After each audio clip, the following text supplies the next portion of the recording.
We're four friends who live across the globe and share a love of Bon Appétit's YouTube channel. So we came together to bring you our thoughts on what BA serves up. And try our hands at recreating their dishes. Welcome to Bon Appétit! Hi, I'm Amanda. Hey, it's Justine. And it's me, Meg. LJ couldn't join us today because she's feeling a little bit under the weather, so we're going to miss her, but she'll be back next time. So welcome everyone to another episode of Bon Appétit. We appreciate you tuning in, and a great way for you to show us how much you love us is to leave a review for Bon Appétit on Apple Podcasts. And at the end of the show, we'll give you a shout out for your review, and we'll get to personally thank you for sharing your thoughts. So leave us a review on Apple Podcasts to hear it read on an upcoming episode. And a great big thank you to everyone who has rated and reviewed us already. It really means a lot. Yay. So to start the show, like we always do, we're going to go over what we've been cooking and eating these past couple of weeks. What about you, Justine? Oh, yes. I've made some things from BA, as you may know. I have made that crispy tofu with maple soy glaze. Freaking delicious, Chris Morocco. Get him on the phone. I need to tell him that they are wonderful. Actually, he knows because he he liked the picture tag. Yeah. He knows. I see you, Marocs. Let's hang out. They described the way to make the tofu on the Foodcast lately, which is just, fry it up in some shallow oil and then flip it over. Crispy on the outside, soft on the inside. Delicious. And then the glaze is also yum, yum, yum, yum, yum. I didn't use kimchi, of course, because it's hard to find a vegan variety. That's fine. Whatever. But you can totally pair this with other veggies and other things. And I'm excited to do that in the future. The other thing I made was the ramen noodles with miso pesto, because if there's a pesto, I'm going to make it. How many Bon Appetit pestos has that been now? 4? I've made 3 BA pestos and 2 of my own. The 2 I've made of my own were avocado and a parsley pesto. The BA ones I made were the white pesto with the ricotta and the kale pesto, which I am still calling kale pesto in the lead. This ramen miso pesto, it felt a little lacking. Maybe it's because in the kale one, it's got the whole wheat spaghetti and the pistachios, which gives it more of like a rounded heartiness. Like these ramen noodles with the miso pesto, I feel like I need to have a protein with this. And there were a couple comments that also said kind of the same thing. It's good for like a quick lunch and it's yummy. It looks gorgeous, but I found it to be not as filling. What kind of miso does it call for? It's white miso, but basically the base is cilantro and spinach. It sounds good. Yeah, it sounds good. It's fine. And Ravi liked it. I don't think I had anybody else taste it. To me, it's just like, it was okay. It was okay. Are there specific tweaks you would make or a certain protein that you would add to it? Maybe like a silken tofu and some like maybe edamame or sugar snap peas, like to keep in that like Asian family. Edamame sounds great for that recipe. Yeah. It was easy. Of course, it's easy. It's a pesto, but it still actually made me want the kale pesto. So kale still reigns supreme for Justine. Kale in it. Kale in it. I made that twice already. Ooh. Amanda, did you make anything? Well, until just about a week ago, I had the flu. So I was not really making anything except pasta, toast, that sort of thing. So I haven't really made anything. Pasta toast. Reminds me of, I know it's slightly different, but the mac and cheese pizza at the Cece's pizza buffet. Uh-huh. Where it's just I'm aware. Carbs on carbs on carbs. Anyway, so. I've had a vegan mac and cheese pizza. It was not good. I can kind of imagine that. It would be difficult. I was finally feeling better this week And I had rehearsal last night, and I stopped at Kroger on my way home, and I got some pizza rolls for dinner because I'm a child. What? Wow, I had pizza rolls last night. I didn't mention that I made my Justine's vegan pizza rolls. More on that later. Actually, it's our next episode. Surprise, Justine making vegan pizza rolls. Justinos! So yeah, that's about it. That was like the first time I was able to kind of really make anything that wasn't just like pasta. So I had pizza rolls last night. Glad you're feeling better. Yeah, glad you could join us this time. I know. I feel like somehow I gave my illness through the internet to LJ. It's true. It's what happened. We spend so much time together online that we just are giving each other illnesses. Meg, what you got? Once again, in an effort to convince myself that it's summertime, even though it's not even spring yet, I made frozen margarita pie, which is an Andy recipe. Yes. This was super good, super easy to make. It has a graham cracker crust, which I've never made from scratch before, and it was surprisingly easy. I usually buy pre-made graham cracker crust, but this is just so simple that I think I'll probably make it from scratch going forward. It has a lot of lime juice. It has sweetened condensed milk, if I remember right, and whipped cream that you sort of all fold together, and a little bit of tequila. Tastes great. Tasted like a margarita. I loved it. And I also made healthy-ish breakfast sandwiches, which Chris demonstrated in our very first video that we're going to talk about. So I can either talk about that here or during the video, but it was quite tasty. I did not really like the English muffin that I chose. It was a whole wheat English muffin and just wasn't terribly good. It was kind of cardboardy, a little bit flavorless. So I'd probably do a different English muffin next time. And Justine, I know you've said on the podcast before that you don't really like it when a recipe says something like, do whatever you like or use whichever of these seasonings you think would work best. And in this recipe for the fresh herbs, it says use basil or dill or cilantro, whatever you want. And this was a case where I think it was wrong of them to give me free reign because I used dill and cilantro, both herbs that I like very much, but I don't think the dill ultimately went with the whole flavor profile. If I were to make it again, I think I'd just use fresh cilantro, but it was great. Yeah. Nice. Oh, it looks so good. What do you think of the red onion? Really tasty. My husband loved the onion. We had a lot of leftover onion that didn't fit on the sandwiches, and he just ate it up plain with nothing else. So they were quite tasty. Yeah. Husband's stamp of approval. I mean, I know this is kind of like verging onto getting into the video, but did the onion taste like quote unquote bacon to you? It didn't taste like bacon, but the bacon quality I think it did have was that it lays nicely on top of the sandwich. It gives you, it's not the same texture, but it kind of emulates biting into a piece of bacon a little bit. It was just kind of, I think, there for texture and to maybe look a little bit like bacon, even though it didn't really taste like bacon. It does have soy sauce and garlic powder to sort of give it a little bit of umami-ness.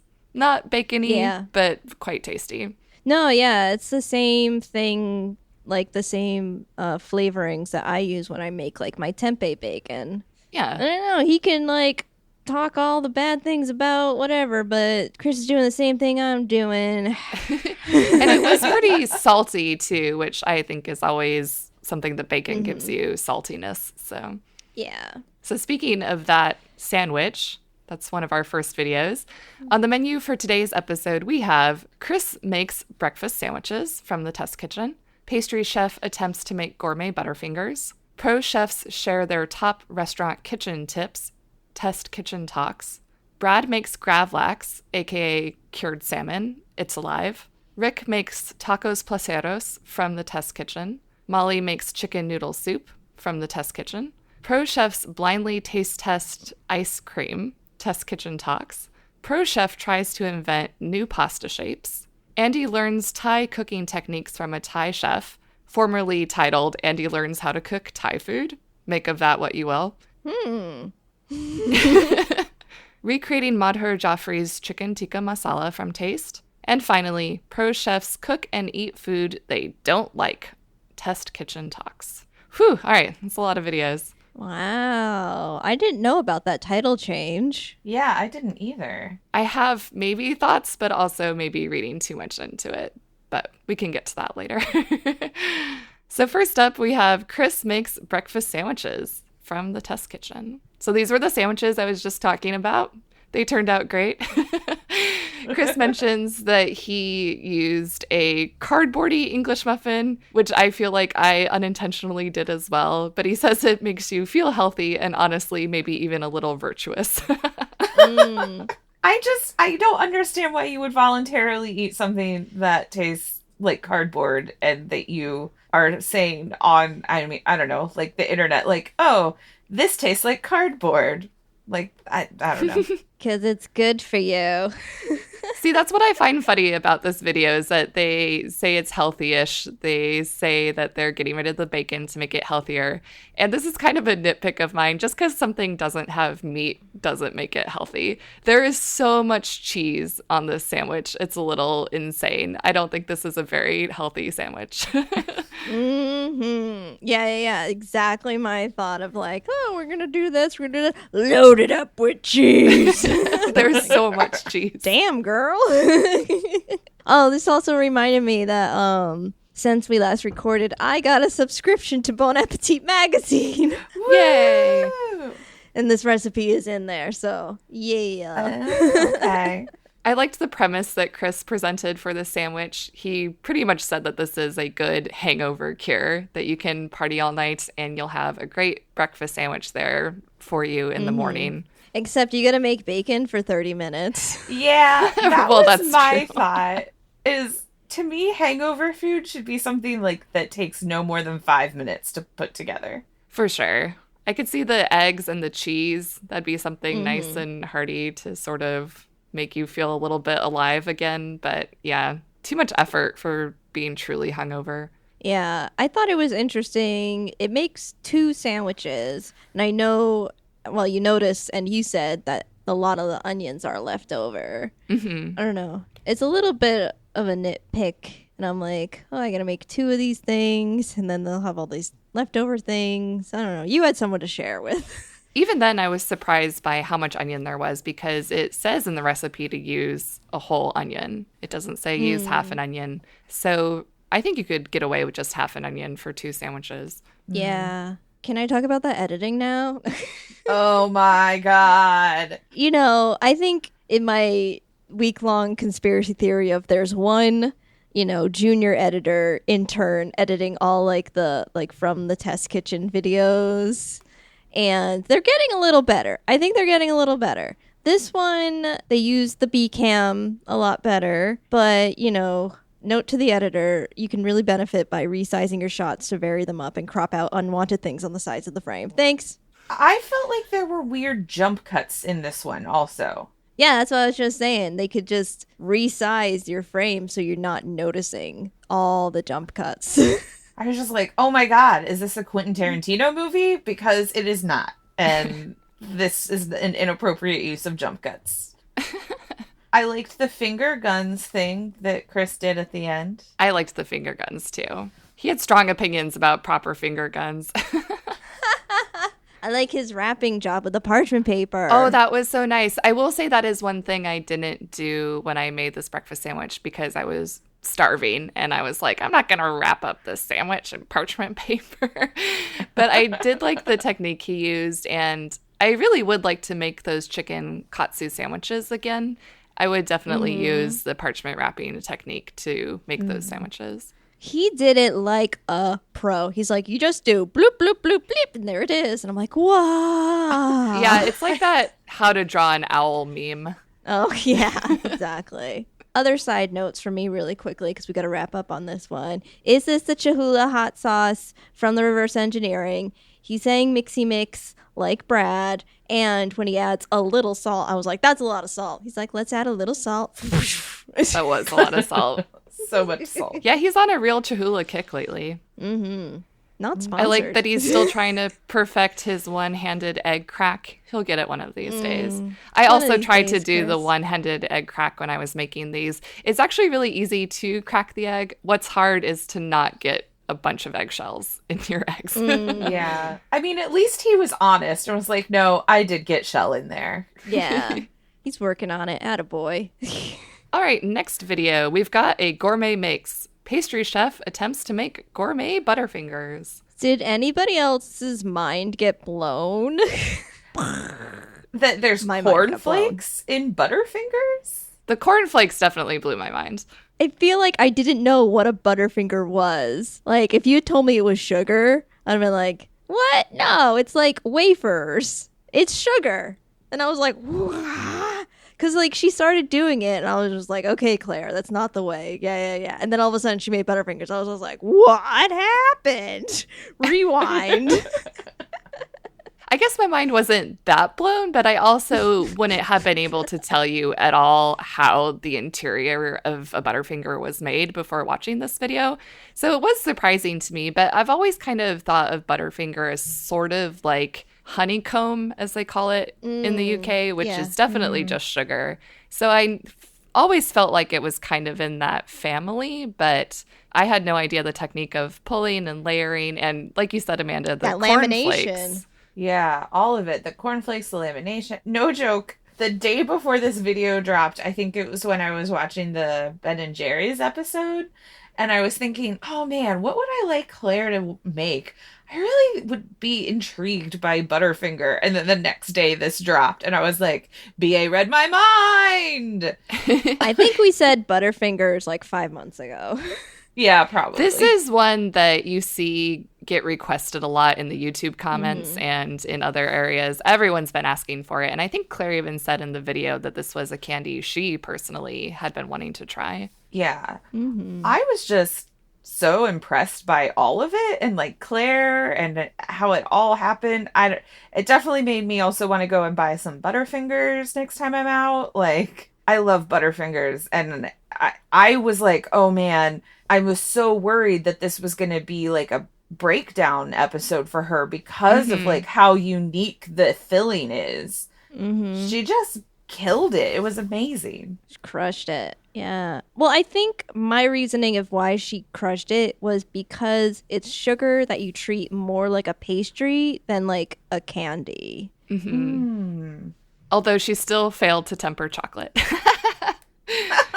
True. I love that she essentially made Sola do it and also explained to the viewer for the umpteenth time what tempering chocolate is. I'm calling Sola the MVP for all these videos. Yes. It's been noted in many of the YouTube comments about how Sola knows everything. Everybody always asks her for her knowledge now. And when is Sola going to get her own show? Yes. She really needs her own show. I thought the same thing, and I also wrote in my notes later down, Sola is the best supporting Sola.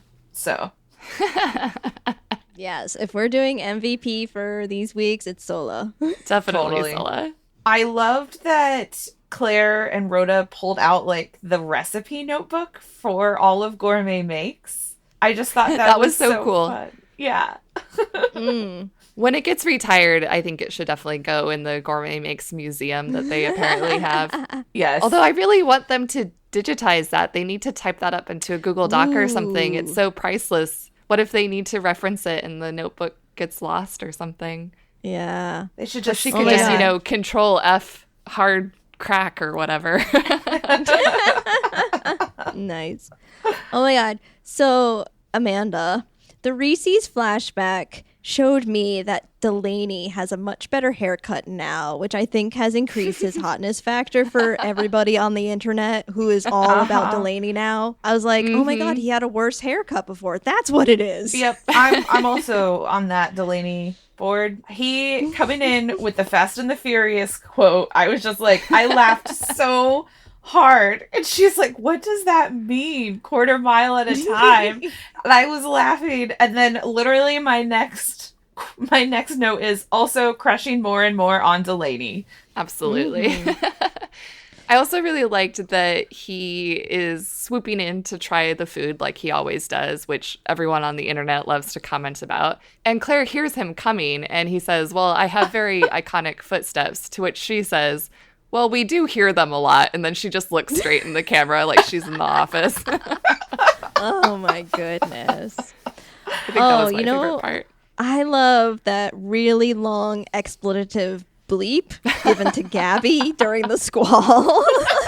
I know. I wondered if that was just for comedic effect or if she really was swearing for that long. Hey, do you think if you say crispity crunchity 3 times, Carla will appear? Yes. Oh my god. Oh, also, what were those playing cards? I need a link to them. Okay, so this deck of cards is called Culinary Legends. It's all female chefs, and it's by a group called Polanski and Friends, and that's on their website. Wow, very cool. Very cool. At the end of the video, I might have teared up a little bit when Brad came in and told Claire what a good job she'd done, and like she was so touched by it, and I was just like, oh, that's pure friendship, and it was so sweet, and I loved it. That was very sweet. It reminded me of old Gourmet Makes episodes where they were just a team and he would come in and cheer her up. That's very cute. Our next video is pro chefs share their top restaurant kitchen tips on Test Kitchen Talks. I only have a few notes on this, and one of them is Brad in that blue sweater. Amanda, your thoughts? I mean, I may have been trying to focus and take notes on each individual thing, but you know I'm always here for Brad in any form. I will take it. Absolutely take it. And of course, he didn't learn anything in a restaurant, so I just always here thirsting for Brad. Very good. What more do you need to know about our podcast, really? At this point, it's just like me crushing on half of the men in Bon Appétit. I don't know. Yeah, I thought this video was fine. It was a little bit underwhelming, I thought. LJ had mentioned online that she thought it was pretty similar to another Test Kitchen Talks where they just kind of shared their general tips and tricks for cooking, not necessarily stuff they'd learned in a restaurant environment. Yeah. And I think I'd have to agree with that. It was fine. I like that they mentioned mise en place. I do think that that's a useful thing to do, especially if you're like us trying to record ourselves making recipes. It's really helpful to have all of your ingredients ready to go and out in front of you. That's what I did yesterday. Very nice. Yes. Very nice. My note for this is, I am horrible at this. And I thought, I was like, I bet Justine watched this and thought, Amanda needs to do this more. No, I thought, oh, that's what Meg and LJ are always going on about. I did laugh at Carla suggesting that you label things to encourage people to eat it, because if it were me, Right? I would not be encouraging other people to eat my food. I would be putting misdirection labels so that people don't eat my leftovers. Why do you want other people to eat your food, Carla? Exactly. I think she's just trying to get her kids to eat what's in the fridge. Maybe That's it is fine. a kid situation, yeah. Those of us who live with roommates, like, Yeah. Yeah, my you food. gotta hide those leftovers. mine is mine. Unless I'm like, I am like, oh, hey, there's cookies in the fridge. Like, Yeah. Oh, yeah. When I got home from the grocery store last night, I literally was writing in Sharpie, Amanda's, on like half of the things that I bought so that it would not be eaten by others. No, I had a situation. Exactly. I was staying with someone and their roommate drank my apple juice, and I had a long day of editing, and I came home and I'm like, where's my apple juice? That's unforgivable. I don't understand fridge thieves. Like, why? Why stoop so low? Can I tell you the worst fridge thief thing ever? I know this is a side story, but one time my brother came home with me when I was in college after Thanksgiving dinner, and my grandma had given me 3 pie tins full of leftovers. And I was so poor. It was my first apartment. I mostly had buttered noodles with garlic salt. Like, that's all I could afford to eat. And so she had given me all these leftovers, and I was like, this will be my whole week of food. I went upstairs to take a shower. I came downstairs, and my brother had taken out all my leftovers and given it to him and my roommate, and they were eating the last bites of it. And I was like, what are you doing? And he's like, whatever, it's just food. Because he was still in high school living at home. Wow. And I was just like, but that was my food for the week. And he's like, oh my God. You can just get other food. And I was just like, I was so upset. Oh my goodness. How do you disown a sibling? Because you should definitely do that. And you're still mad at him to this day. Right. It's been, I don't know, 12 years or something. Yeah. It was so sad. Anyway, one of my notes on here under Delany is, my crush is growing. This is the video where I felt my crush growing because he mentioned he never worked in a restaurant and he never went to culinary school, which got me thinking, well, what is his background? So I did just a little bit of snooping online, and he's basically an editor/writer and graphic designer. So I feel like I have a kindred spirit here, which is maybe one reason why I like him so much. You know what I noticed in my Bon Appetit magazine? Brad Leone is not a editor. He's the kitchen manager, right?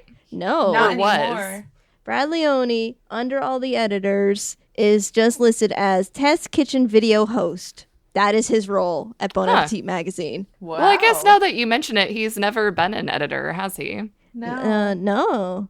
So, yeah. He went from, being the kitchen manager to being the internet's boyfriend. So So he is officially a full-time YouTuber. Like, damn. Go Brad. Well done, sir. Okay, so out of all the tips, the one that I had the biggest question about, that I was wondering if you guys knew anything about, was Priya's thing about using the freezer better, and she was saying to freeze produce, and I've never thought of that. Is that something you could do with, like, herbs or garlic? I would say definitely no to herbs because I've frozen herbs before, and as soon as I got them out of the freezer, they were dark and wilted. So I would say no to that. I think there's a lot of fruit you can freeze pretty well. Although I'm not the right person to ask because I had to laugh at this because my mom is like Priya. She freezes everything. She'll immediately put stuff in the freezer. I'll be visiting them and we will have had, let's say, cinnamon rolls for breakfast. And then it's lunchtime and I want another cinnamon roll, but they've already been put in the freezer. So I am not a heavy freezer user. Tell us more, Priya, in the future. That's all. Moving on to the next video, Brad makes Gravlax, cured salmon, on It's Alive. nice use of stock footage. The Big Bang type graphics. Yeah, in the beginning. I really feel like, I don't know, Hunzi almost, like, trumped himself on this. Like, it was just amazing. Yeah, I think all my notes are Hunzi edits.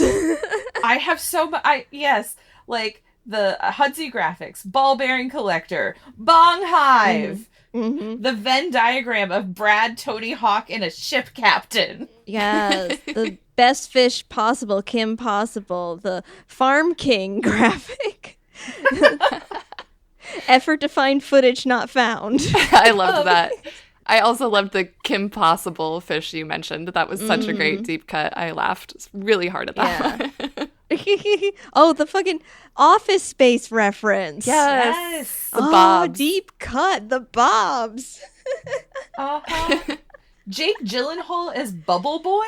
I had not thought about that movie in a decade. And then I was like, oh my God, I was laughing so hard. I also think that Hunzi challenged himself to use every single It's Alive sound effect in this single video.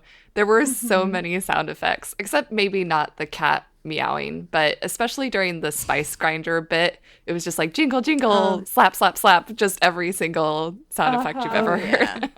Oh, yeah. So amazing. I like those ones. One of the things that I liked is that Rhoda was listed as the test kitchen emotional rock. True. And I was like, it's so true. And it just proves that Jaslyn is our Rhoda. She Shout out to Jaslyn. The turmeric lesson. Sola, dialect coach. Turmeric, and then turns to Sola, says, how do you say it? Says turmeric, and then Molly's like, there's an R in it, and then Brad's like, oh yeah, like he's known all along. The like, one time right. Brad knows how to pronounce something. He's suddenly pronunciation king.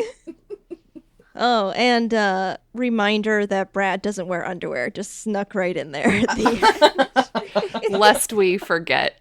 Mm-hmm. Oh my God. I've got no notes on the food at all. This was a pretty short and sweet episode overall. I feel like it was kind of a callback to some of the earlier It's Alive videos. Just wham bam, here's a little simple recipe. I thought the recipe looked good. The curing solution, or whatever you want to call it, seemed really similar to the recipe he used for the egg yolks. So there wasn't really anything surprising there. I really like lox. I think that it's great on a bagel with capers and cream cheese and red onion, just like he made here. I'd be tempted to make this.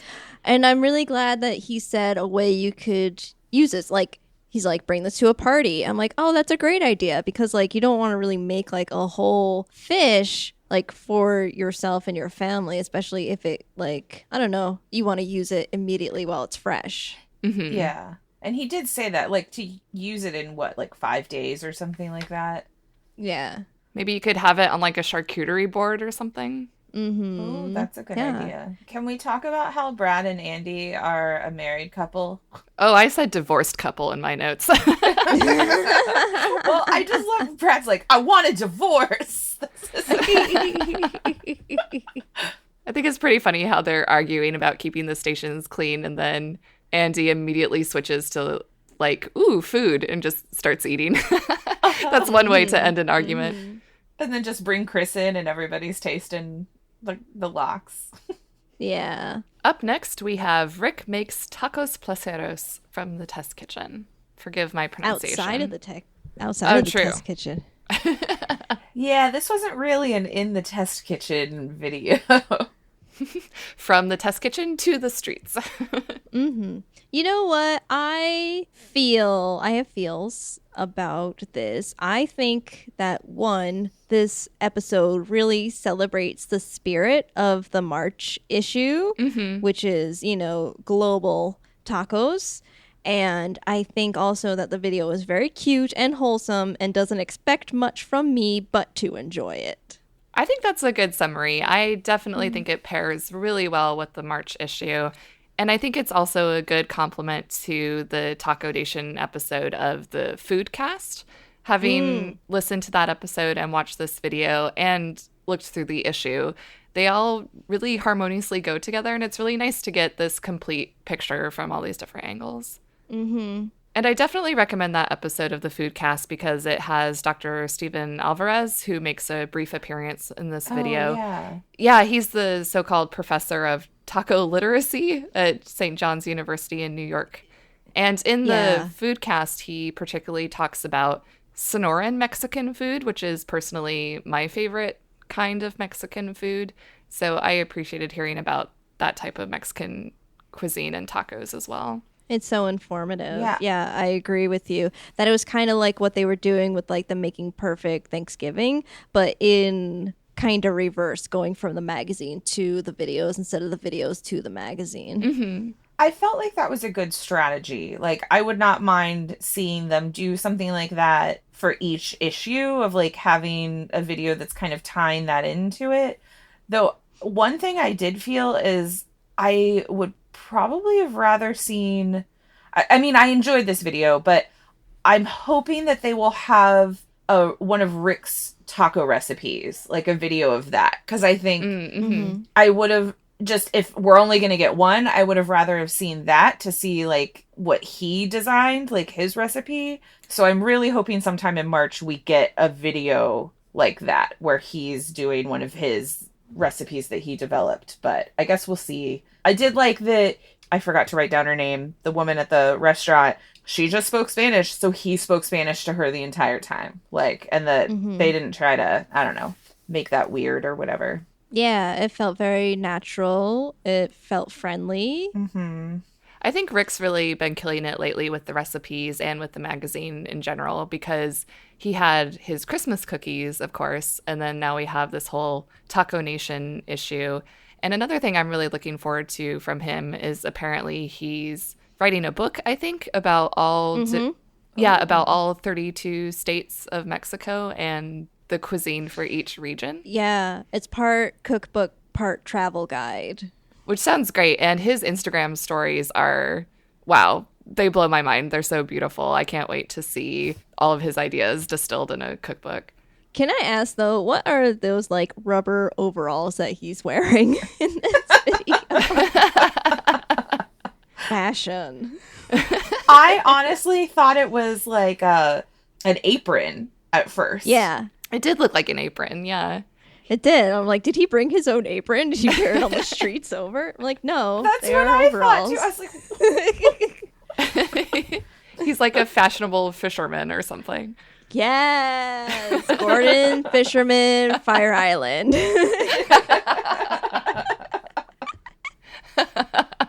Oh, boy.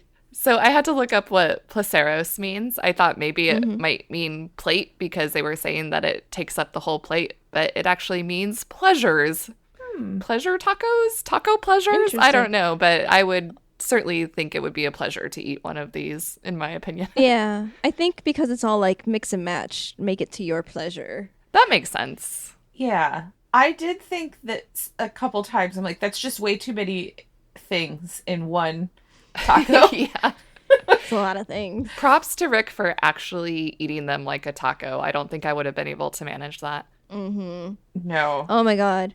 Also, our first instance of A+ acting in this episode with him at the beginning. Our second instance of A+ acting will happen later in another episode.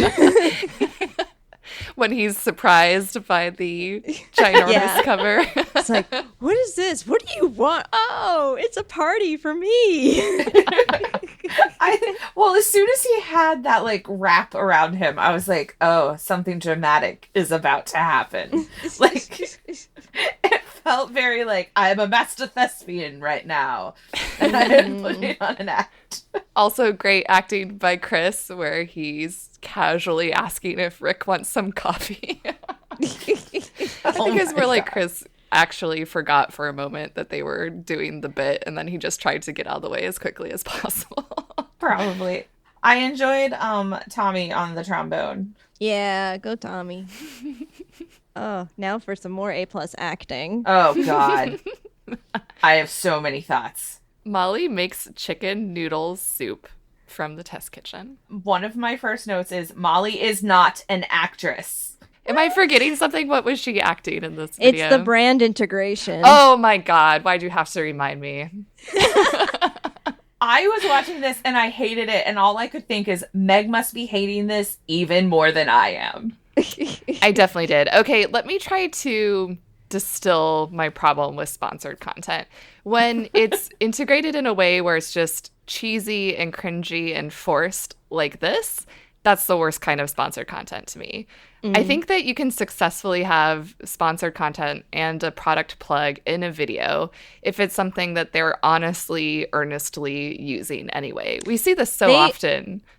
Though. They're literally Method is the official soap of the test kitchen now. They had a party on their Instagram stories that Method threw. And yes, forever, but what I'm trying to say is let's look at, for example, when Chris is really passionate about that double concentrated tomato paste in a tube.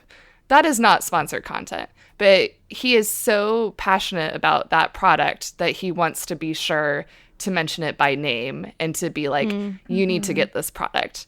That's the type of sponsored content that works for me, where it's a genuine sort of working the other way, where you work backwards from, let's find this product we really like, and then see if we can have some sort of partnership with them. Whereas Method to me feels more like, hey, Method gave us money, so now we have to incorporate Method into our videos. There are ways that you could make it so much more natural than it was in this fucking video. I was so angry. When she's like, she just keeps going like, oh, it really does smell like basil. I can't believe it. I was just like, oh my God, you clearly never even went to like community theater as a child. Wow. I was so angry. And the way that she was like, hey, Gabby, what is this? Gabby seemed to be genuinely in a meeting and someone slipped her a card and was like, you need to say this. Like, oh my God, I was so uncomfortable. I hated it so much. And there are ways that you can even make like a cheesy ad like that. Like if you lean into the cheese and like, clearly this is what we're doing. Like you can make it funny and meta, and it was none of that. It was just awkward. Sorry. I'm so angry. I hated this so much. Angry. I wrote like, this is gross. I could not stand it. It ruined the whole video for me. I don't know if I'd go that far. I even think that taking this approach, they could have done it for me even a little bit better if they had just been slightly more upfront when they try to integrate it in a way where, to me, it's like insulting the audience's intelligence, you know? Like, we're not going to notice that it's sponsored content. If they had just upright been like, hey, this episode is sponsored by Method, and we'd like to tell you why we like it, instead of very cringily trying to incorporate it and trying to make it natural when it isn't. Wow, Method. Yeah. One reason why we like Bon Appetit so much is that it's authentic, right? We're seeing these people's authentic selves. Mm-hmm. That's what it really boils down to me. It's an inauthenticity that is really glaring compared to the rest of the tone of Bon Appetit. Yeah. Well, you can tell when it becomes scripted instantly. And she just keeps going like, oh, well, I've got to go wash my hands now, which Molly never does in other videos. So it just felt incredibly awkward. Sorry. You guys talk about soup. I'll shut up now. You get 2 minutes to talk about soup now. All right, soup. I was really glad they made a video for this because I bookmarked this recipe as soon as they released the recipe. It just looked really good to me. I don't know if I've ever really cooked a whole chicken before, and this looks like a pretty straightforward way to make one. I think that the ditalini pasta looks really fun. I don't know if I've ever cooked with that pasta before.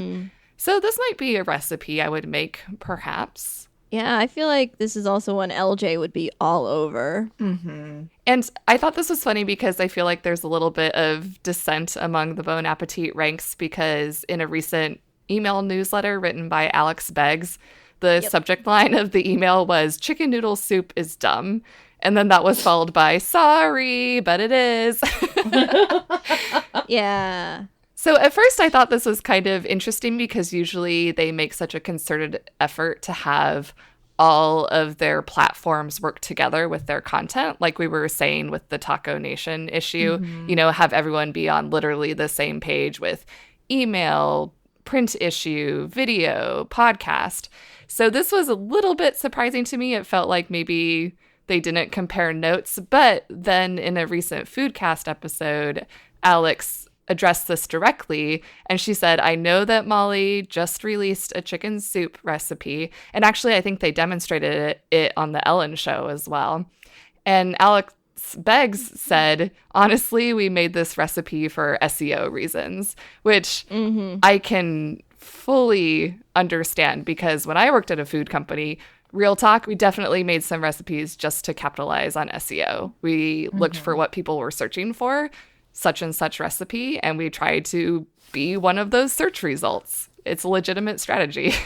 Yeah. All right. Yeah. A little sneak peek behind the scenes. Yay.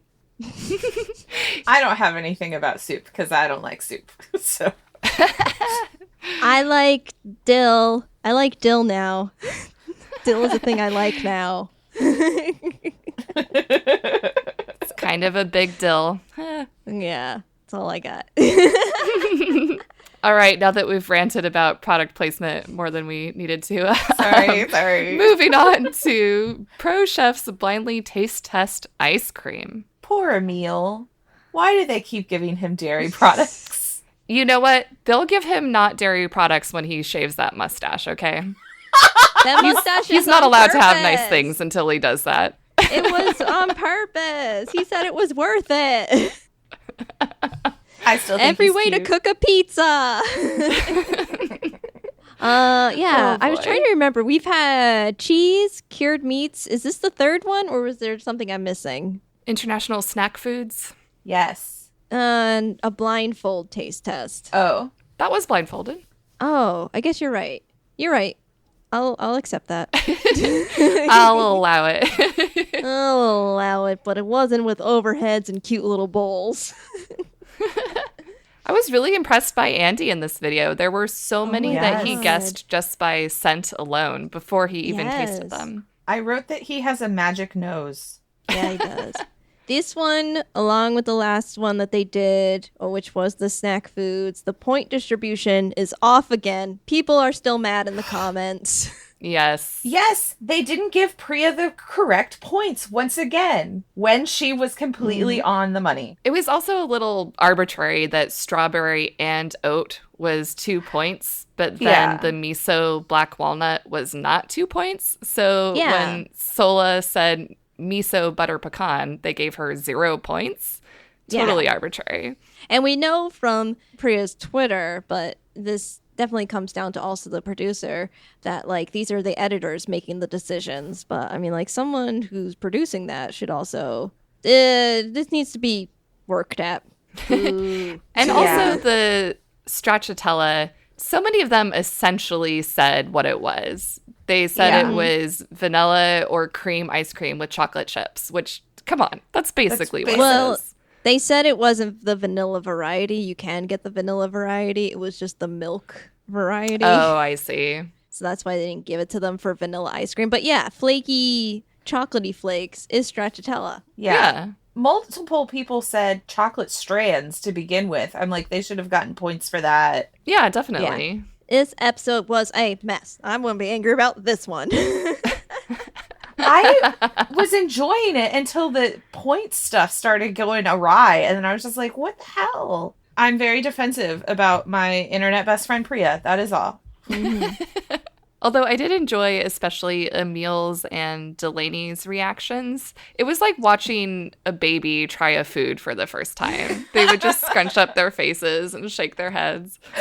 Emil was off the chain in this episode. He really was.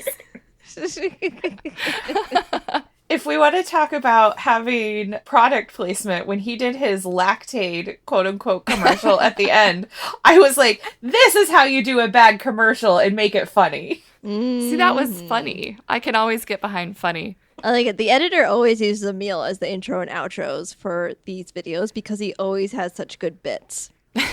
Because he's a literal cartoon character. Mm-hmm. I love it. I love it.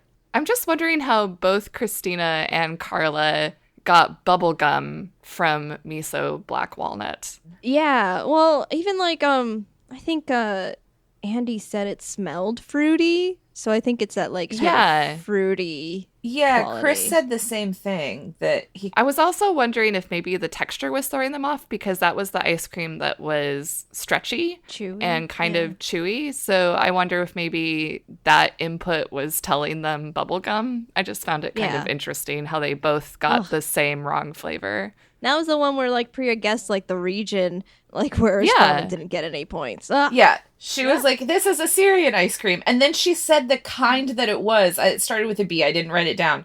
Yeah, and then they Buza. gave her no point. Yeah, Buza. so angry. Justice for Priya. Moving on, Pro Chef tries to invent new pasta shapes. This is a Molly Tries video. I like this one. I don't have any did notes, but I too. liked it. I thought it was really fun, really straightforward. The concept was just really enjoyable. As soon as I saw the thumbnail for the video, I thought, is that a weenie dog pasta?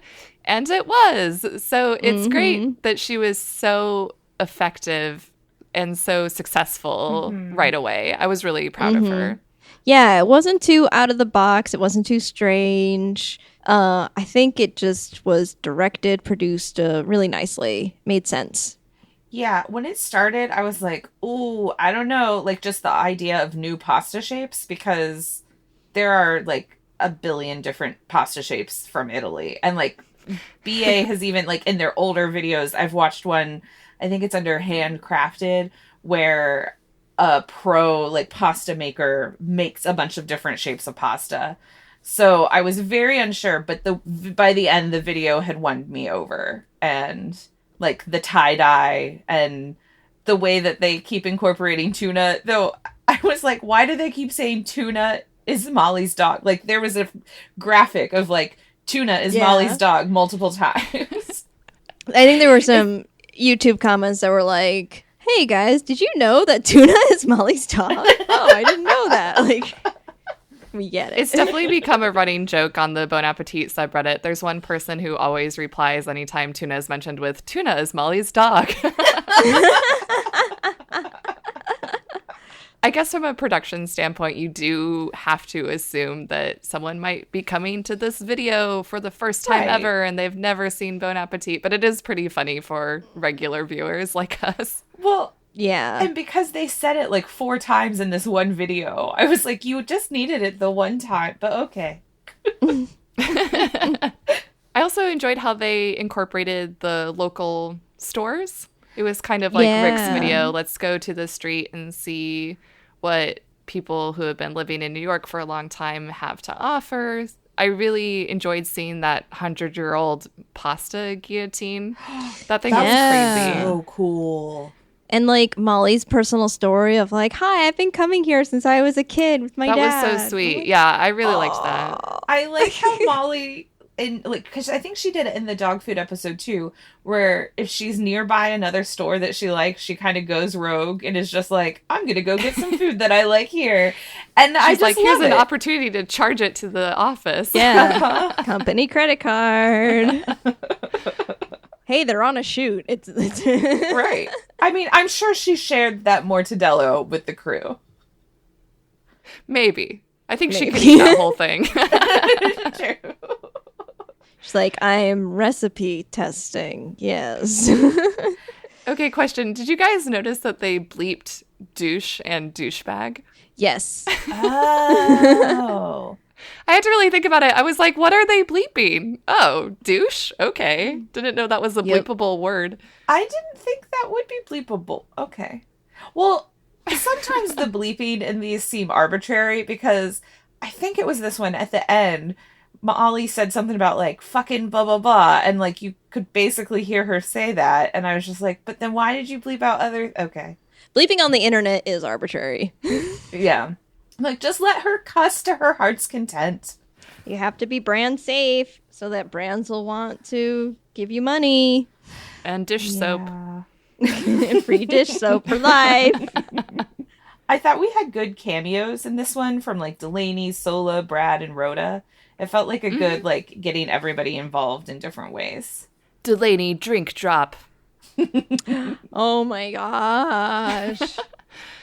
That's what my note was. I was like, did Hunzi edit this video?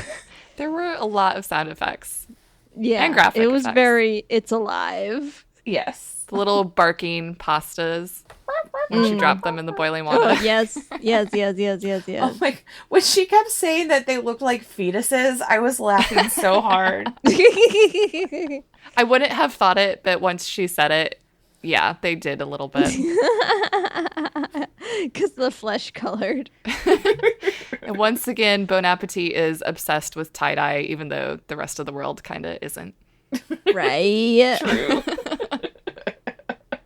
Molly eats babies. On that note, but not at all, Andy learns Thai cooking techniques from a Thai chef. So going back to something I mentioned up top, yes, this was originally titled Andy Learns How to Cook Thai Food. And I was wondering why they changed the title. And the best I could think was they might be a little bit gun shy now about overgeneralizing because right, because they do such regional foods. Exactly. They do very regional foods. Some of you listeners may not know that the Northern Indian food episode got turned to private because a lot of people responded saying that there were gross overgeneralizations about Northern Indian cuisine and Southern Indian cuisine to the point where viewers thought that it was honestly quite inaccurate. So I think maybe in this case, they didn't want to broadly characterize Thai food and paint it all with the same brush. Okay. Is my best guess. Is the Northern Indian, is that one not available to watch anymore? Not unless you have the direct link. Yeah. Oh. Yeah, it doesn't show up on their page. Maybe you could search it. I'm not sure. Interesting. But I believe it's unlisted now, so. Yeah, it's unlisted. So yeah, so now this video is called Andy Learns Thai Cooking Techniques from a Thai Chef, which is exactly what happens in this video. I thought this one was fun. I did feel like it was a little bit too long. I think they could have made maybe half the dishes that they made in the restaurant. Yeah, it did feel long. I was like looking ahead to see like what happens. I was like, oh, halfway through like a meal shows up and then we'll get snappy. I found myself looking ahead too. But on the other hand, it was really fun to see just how excited Andy was. You could tell that this was a cuisine that was really close to his heart, that he was really passionate about and excited to cook.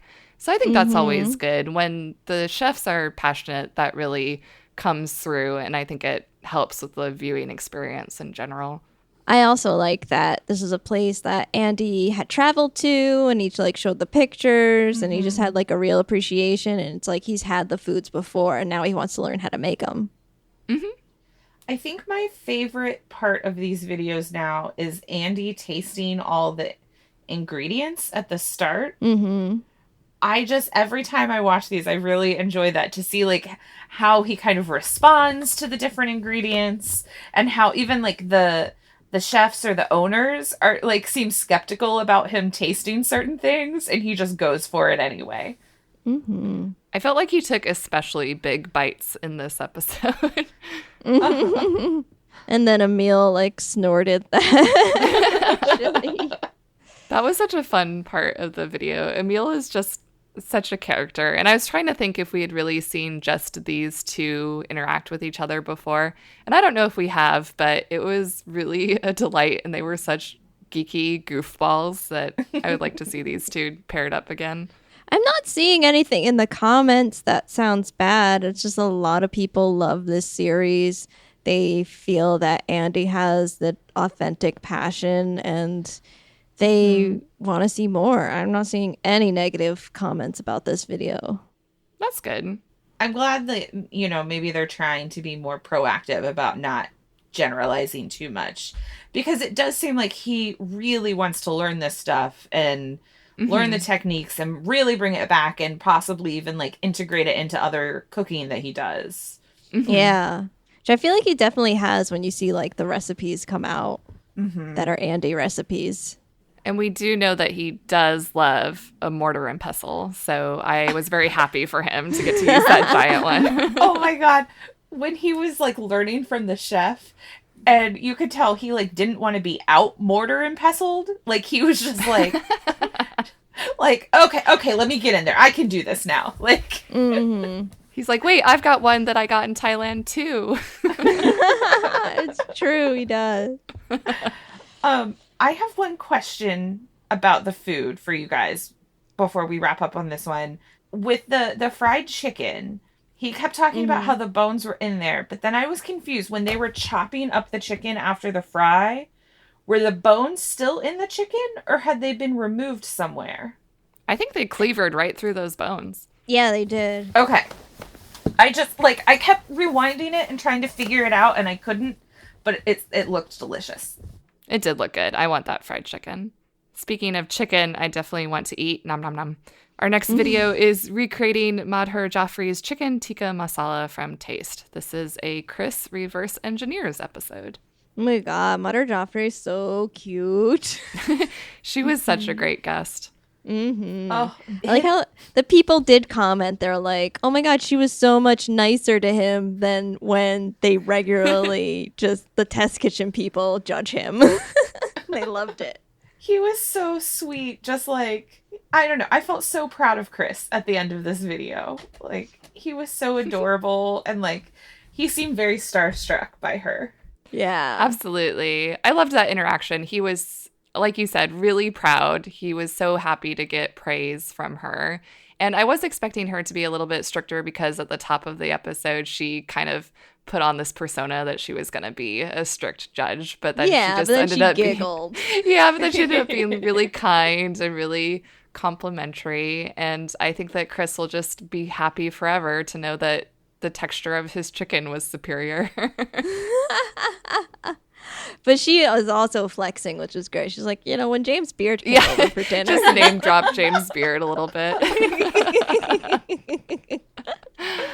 I enjoyed so much of Chris in this video. Like, I don't know, just his annoyance at Brad. I was like, Chris, Brad can't be quiet. Why did you tell him it's okay for him to be that close to you? Like, and then like at one point, Chris was flossing and he was doing it so well.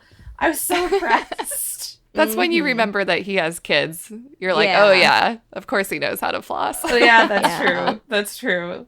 And like all of his like Karate Kid stuff and the 80s montage part. Needed to get pumped. Yeah, that was great.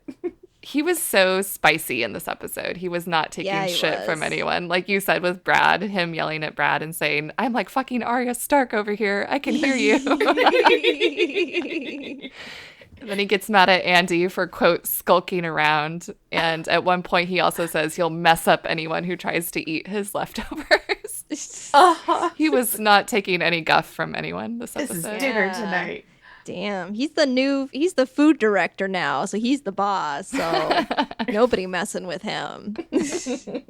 Once again, I was really impressed by how well he did. He guessed the dish right away. He guessed the chef right away. Yeah. But I was especially impressed by how much he honed his recipe between versions 1 and 2. It was just such an improvement. Yeah. It was quite amazing. And then he didn't even really need to tweak it for the final version. Yeah. I think they did a really good job, like, choosing this level of ease. I think they should continue with this because it's still difficult. When they choose something that's like bizarre and difficult, it's just like no way he's gonna get that. But this, where it's quote unquote easy, it's still difficult because having to choose what's in a marinade versus what's in a sauce is super hard. Yeah, absolutely. And again, Sola being MVP, I love that Chris kept asking her for advice. He obviously really respects her opinion and her input, which is great to see. I loved her little wink of like, more chili powder. Wink. Yeah, she needs her own show. Do you guys know what the mask was? Are you BTS fans? No, I saw in the comments. I don't know what it is. Yeah, what is it? It's so hard to explain. So there's this instant messaging app called Line, and Line has little cartoon characters called Line Friends.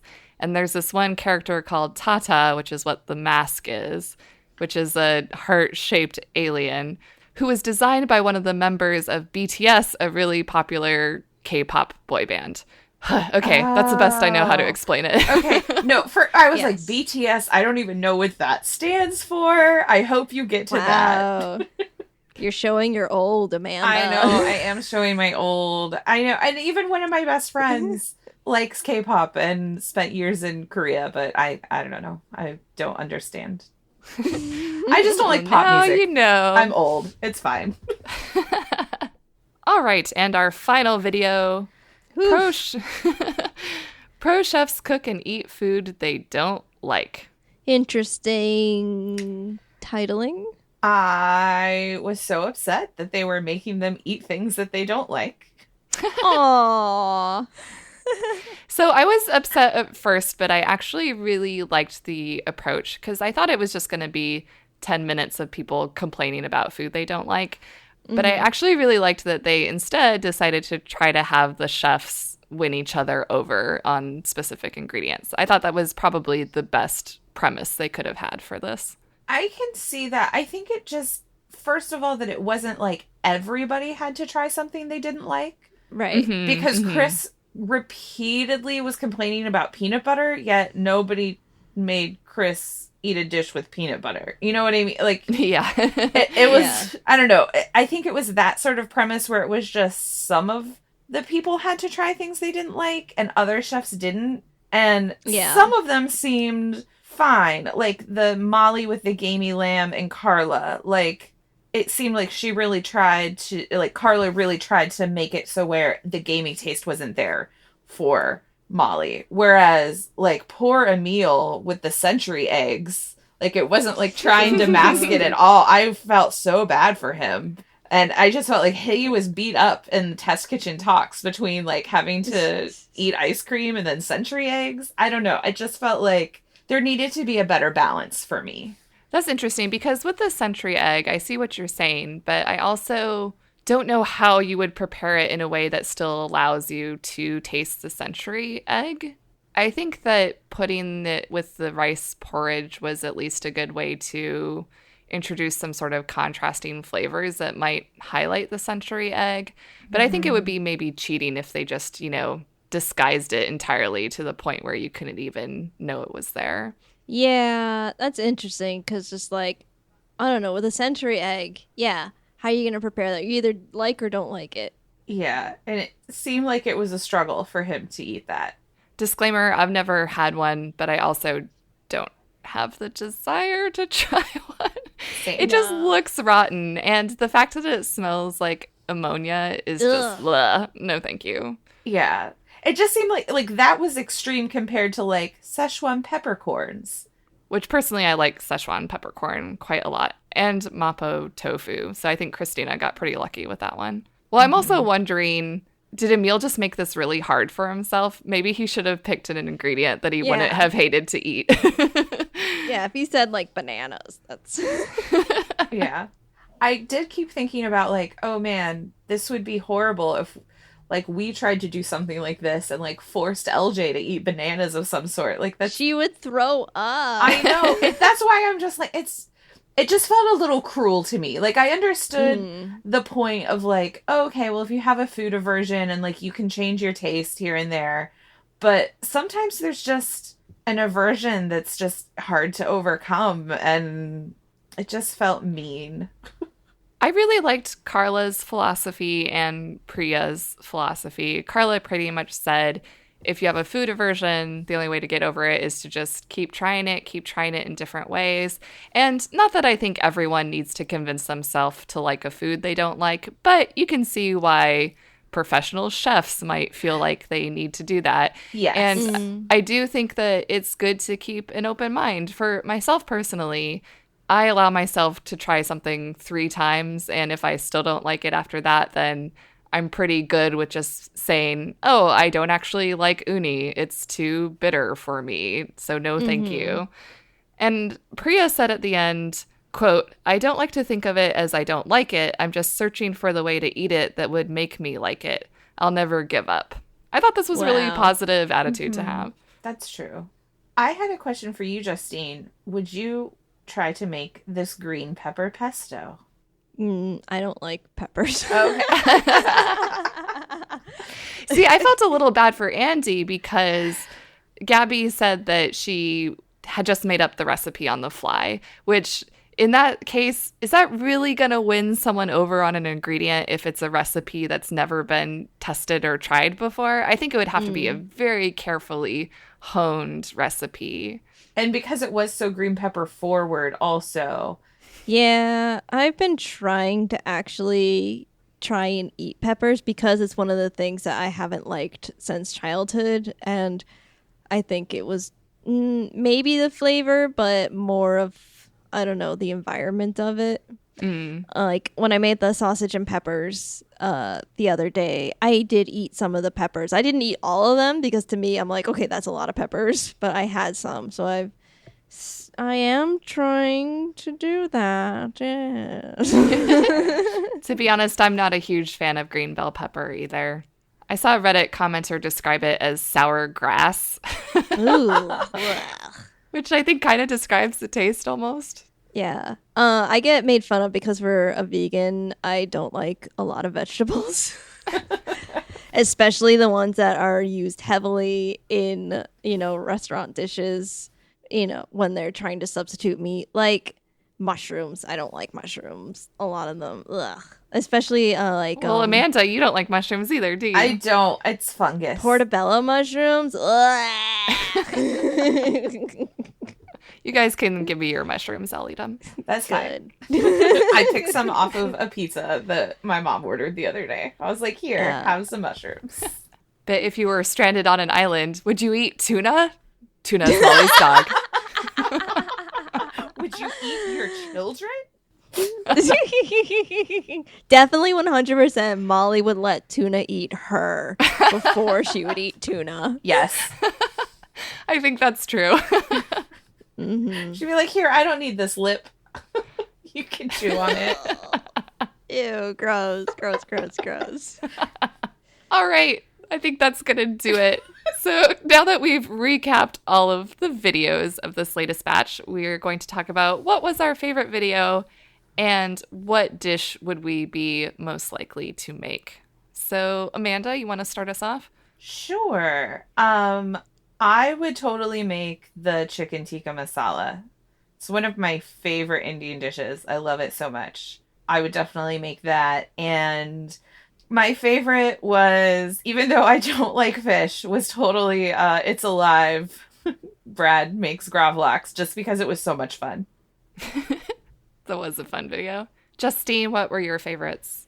You know, I am going to shock and surprise you guys. My favorite video was Pro Chef tries to invent new pasta shapes. Really? Whoa! For realsies. I am shocked and surprised. I know. It was almost Gourmet Makes, but there's something about that.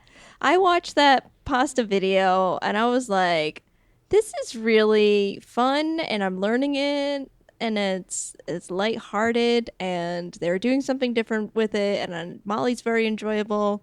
Something about it changed and I was like, I watched it and I was like, this is my favorite of the bunch. Like I immediately knew. I was like, this one, wow.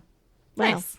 What I would make, and I had definitely also pulled this recipe from the magazine, is the breakfast sandwiches. Mm-hmm. So I think that'll be in my future as well.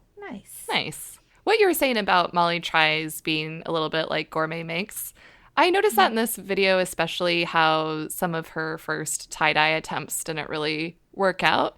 And she said something like, this just looks like I fucked up. And Delany says, yeah, it just looks like you fucked up. So I appreciate that we get a little bit of a glimpse at her trial and error, but it's not the focus of the video. Mm-hmm. Cool. So the dish that I would be most likely to make, I don't know, do the breakfast sandwiches count since I already made them? You did that last time.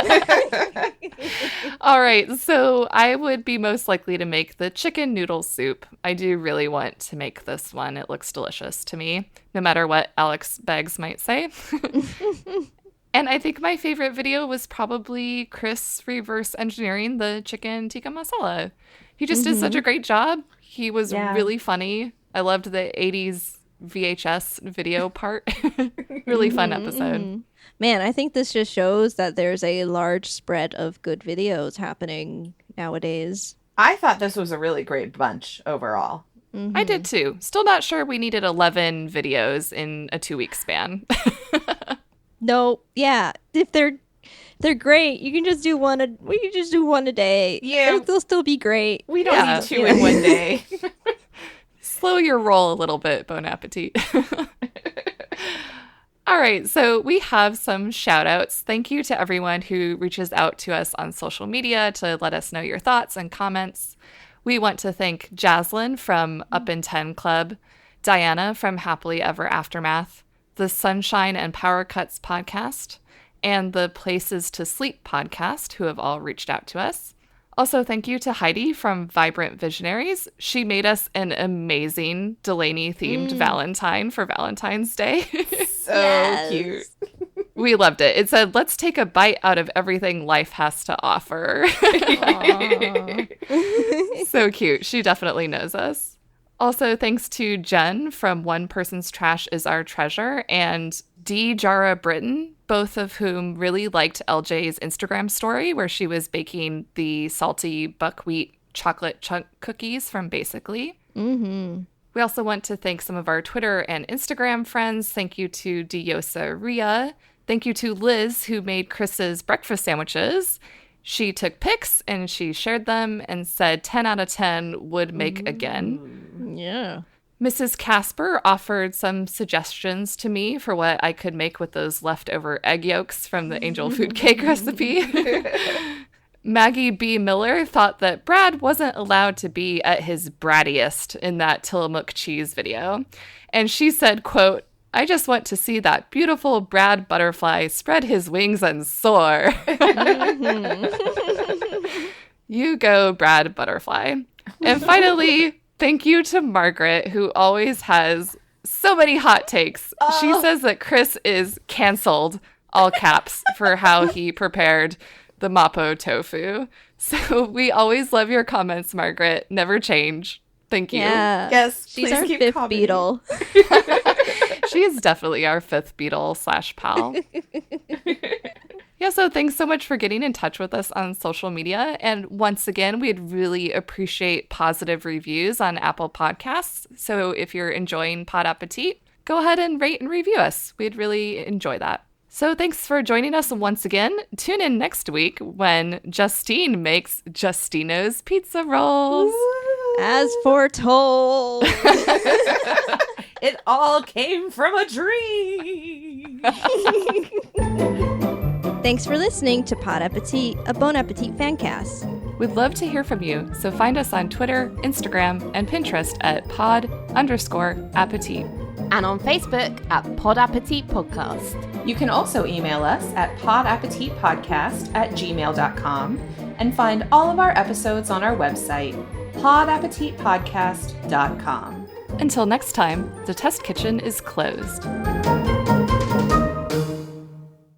Hi, I'm Kelsey. And I'm Alexa. And have you always been curious if Winona Ryder is actually crazy? Are you dying to learn how to stay out of a cult? Then you should definitely check out the Psyched podcast. The podcast where two psychotherapists analyze real and fictional figures from pop culture and tell you all about the obscure psychological phenomenon that your Psych 101 class didn't have time to tell you about. So grab your cocktail and head over to thepsychedpodcast.com and check us out. And don't forget to go to therapy. And get your shit together. Bye.